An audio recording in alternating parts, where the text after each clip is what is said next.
Welcome to Tenor Tech, where I solve the problems you didn't even know you had. You're starting now. Sign into your Xbox or to account. Microsoft.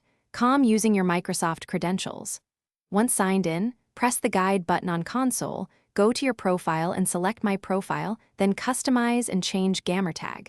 This step begins the official rename flow so the system can check availability. Make sure you use a displayable name that follows Xbox rules because the first change is free. Otherwise, the system will prompt about fees or limits. Now pick the Gamertag you want and type it into the change field. Xbox will check availability in real time. If the exact name is taken, you'll see suggested variations. Review them or tweak your entry by adding numbers or a short suffix.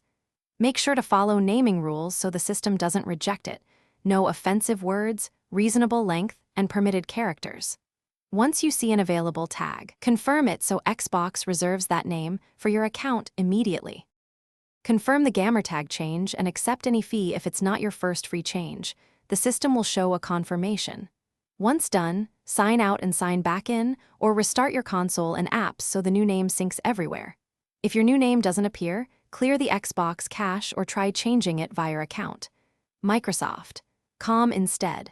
If Xbox reports the name as taken even when it looks free, add a small suffix or retry after a short wait to avoid a conflict. Thanks for watching. Subscribe to keep your life in tune.